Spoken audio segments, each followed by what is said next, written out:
How to invest in the stock market in 2025 जानेंगे इस video में डिटेल में। नमस्कार दोस्तों, मैं उमेश त्रिपाठी आपका स्वागत करता हूं स्टॉक फॉर रिटेल पर स्टॉक मार्केट से जुड़ी एक नई जानकारी के साथ। आप में से कई लोगों के सवाल थे कि 2024 ऑलरेडी यहाँ पे दिसंबर चल रहा है, ऑलमोस्ट 2024 जा रहा है, 2025 में स्टॉक मार्केट की सूरत कैसे रहने वाली है और ऐसी सूरत में हमें किन तरह के इन्वेस्टमेंट इंस्ट्रूमेंट्स पर फोकस करना चाहिए ताकि हम अपने गोल्स अचीव कर सकें। तो वीडियो में हम जानेंगे करंट स्टॉक मार्केट के सिचुएशन के बारे में और साथ ही साथ ये भी जानेंगे कि 2025 में हमें कैसे इन्वेस्टमेंट्स करने चाहिए। तो वीडियो को यहाँ पे पूरा देखिए और कुछ नया सीखिए स्टॉक मार्केट के बारे में और हमारी वीडियो लाइक करना ना भूलिएगा। ठीक है, चलिए यहाँ पे पहले हम जान लेते हैं कि हमारा जो करंट स्टॉक मार्केट है वो कैसे बिहेव कर रहा है। क्या इसमें हमें एक बॉटम बनता हुआ दिखाई दे चुका है ऑलरेडी? क्या अब यहाँ से स्टॉक मार्केट में फर्दर गिरावट नहीं होगी? तो यहाँ पे आप ध्यान दीजिए, तो ये जो गिरावट हुई थी इस पर्टिकुलर हाई पॉइंट से इस पर्टिकुलर लो पॉइंट तक, तो यहाँ पे कई लोग कह रहे हैं कि ये ऑलरेडी बॉटम यहाँ पे क्रिएट हो चुका है सिंस 10% 11% के आसपास रीसेंट हाई से गिरावट देखने को मिल गई थी। अब क्या होता है कि 10-11% की जब गिरावट होती है तो हम उसे स्टॉक मार्केट करेक्शन बोलते हैं और एक हेल्दी स्टॉक मार्केट मूवमेंट के लिए ऐसी स्टॉक मार्केट करेक्शंस का होना बहुत ही ज़रूरी होता है। तो ये हुआ, ये हमारे लिए बहुत ही अच्छी बात रही। अब यहाँ पे कई लोग पैनिक करके अगर एग्जिट कर गए हैं तो उनके लिए मैं बता दूं कि स्टॉक मार्केट में ऐसे करेक्शंस होते रहते हैं, ऐसे करेक्शंस में हमें पैनिक नहीं करना चाहिए। ठीक, अब यहाँ पे अगला सवाल ये आता है कि ये जो रिवर्जन हो रही है और ये जो 24,500 का बैरियर इसने ब्रेक किया है, क्या कन्विंसिंग ब्रेकआउट है या नहीं, इस बात का सवाल अगले वीक में अगले 2-3 दिनों के ट्रेड में हमें मिल जाएगा। अगर स्टॉक मार्केट यहाँ से एक लंबी छलांग लगा देता है और इस पॉइंट को यानी कि 25,200 को भी ब्रेक कर देता है तो हमें स्टॉक मार्केट फिर से 26,400 के आसपास जाते हुए देखने को मिल सकता है। बस इतनी सी इंपॉर्टेंट बात पे हमें ध्यान देना है।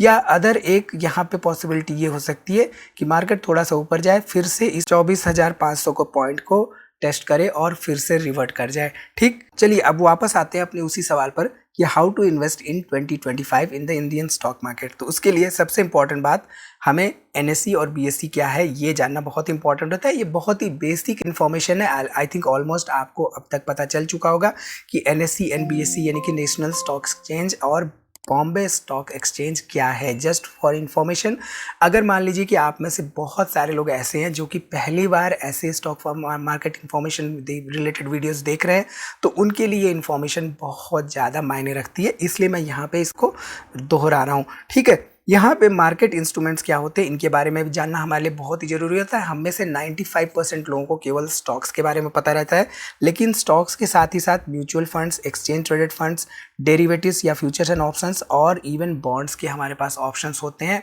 जहाँ पे हम डायरेक्ट या इनडायरेक्ट तरीके से स्टॉक मार्केट में इन्वेस्टमेंट कर रहे होते हैं। ठीक, तो हमारे पास ये सभी ऑप्शंस हैं स्टॉक मार्केट में इन्वेस्टमेंट करने के, ये बात हमें ध्यान में लेके चलनी है। ठीक, इसके साथ ही साथ हमारे पास नेसेसरी डीमैट अकाउंट्स होने चाहिए स्टॉक मार्केट में इन्वेस्टमेंट करने के लिए। डीमैट अकाउंट बेसिकली हमारा जो सिक्योरिटीज़ होता है, हमारे जो स्टॉक्स होते हैं उसको इलेक्ट्रॉनिकली होल्ड करता है। ये अब मैंडेटरी हो चुका है। पहले लोग फिजिकल फॉर्म में भी अपने शेयर्स होल्ड करके रखते थे, लेकिन अब डीमैटेरियलाइज्ड फॉर्म में ही अपने शेयर्स होल्ड करके रखना है। इसके लिए हमारे पास डीमैट एंड ट्रेडिंग अकाउंट होना बहुत ज़रूरी है। तो इसकी लिंक मैंने डिस्क्रिप्शन में दे दी है, आप वहाँ से चाहें तो स्टॉक मार्केट ज्वाइन कर सकते हैं। ट्रेडिंग अकाउंट बेसिकली क्या होता है, ये buying and selling of shares को फैसिलिटेट करता है, यानी कि डीमैट अकाउंट हमारे शेयर्स को इलेक्ट्रॉनिकली एक जगह पे स्टोर करता है, लेकिन ट्रेडिंग अकाउंट हमें एक फैसिलिटी प्रोवाइड करता है जहां से हम शेयर्स बाय या सेल कर सकते हैं। ठीक है, तो इसके लिए बेसिकली हमें एक ब्रोकर को चूज करना होता है। अगर हमारे पास डिस्काउंट ब्रोकर है तो वो हमारे लिए अच्छा ऑप्शन हो सकता है। Full service broker generally services provide करते हैं कई तरह की, बट मैं पर्सनली उसको प्रेफर नहीं करता हूँ। खासतौर पे इनिशियल स्टेजेस में आपको सीखना होगा स्टॉक मार्केट के बारे में, और अगर आप सीखते हैं स्टॉक मार्केट के बारे में तो बेसिकली वहाँ पे आप कॉन्फिडेंटली आगे बढ़ते हैं। तो स्टॉक मार्केट के बारे में सीखना बहुत ज़रूरी होता है। तो learning about the stock market analysis is key to the success in investing, जहाँ पे आप फंडामेंटल एनालिसिस या टेक्निकल एनालिसिस सीखते हैं। इसके साथ ही साथ हमेशा हमें मैक्रो इकोनॉमिक फैक्टर्स जैसे कि जीडीपी हमारी क्या है, इन्फ्लेशन क्या है, इंटरेस्ट रेट्स कैसे चेंज कर रही है आरबीआई, इन पर ध्यान बना के रखना चाहिए।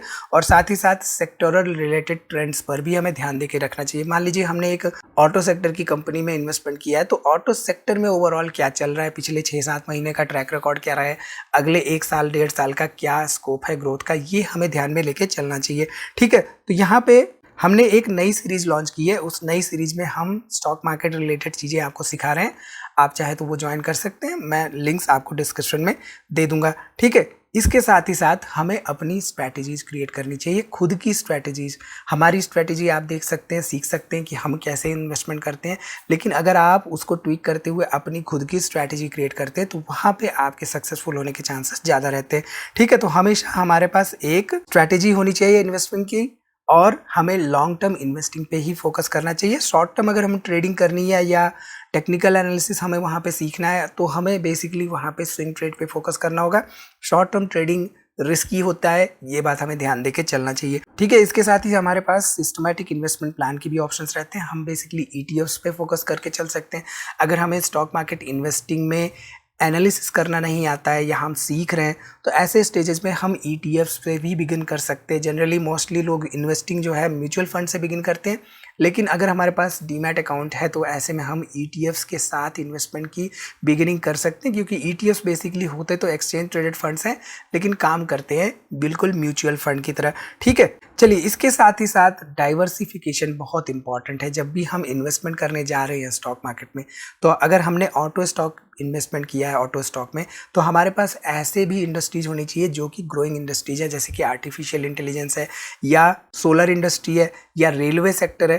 इन सभी में ग्रोथ हो रहा है और आने वाले समय में ग्रोथ का स्कोप ज़्यादा है। तो ऐसे में हमारे पास एक डाइवर्सिफाइड सेट ऑफ इन्वेस्टमेंट्स होना चाहिए। तो वहाँ पे हम अगर डाइवर्सिफिकेशन कर रहे हैं और ख़ासतौर पे large cap, mid cap and small cap stocks में इन्वेस्टमेंट कर रहे हैं, तो स्टॉक मार्केट में जैसे अभी रिसेंटली 10-11% की गिरावट हुई थी, तो ऐसी सिचुएशन में हमारी पोर्टफोलियो इंटैक्ट रहेगी, वहाँ पे गिरावट होने के चांसेस कम रहेंगे। और जैसा कि हमने बताया, हमारे पास म्यूचुअल फंड्स, ETFs या बॉन्ड्स के भी ऑप्शंस रहते हैं रिस्क को बैलेंस करने के लिए। ठीक, तो यहाँ पे IT, pharma, finance, renewable energy ऐसे सेक्टर्स में हम अपने ओवरऑल इन्वेस्टिंग को डाइवर्सिफाई करके चल सकते हैं। ठीक, अब यहाँ पे आप में से कई लोगों का सवाल ये रहता है कि कैसे पॉइंट्स पे हमें इन्वेस्टमेंट करना चाहिए। यहाँ पे एक एग्जांपल लेते हैं इस पर्टिकुलर स्टॉक का।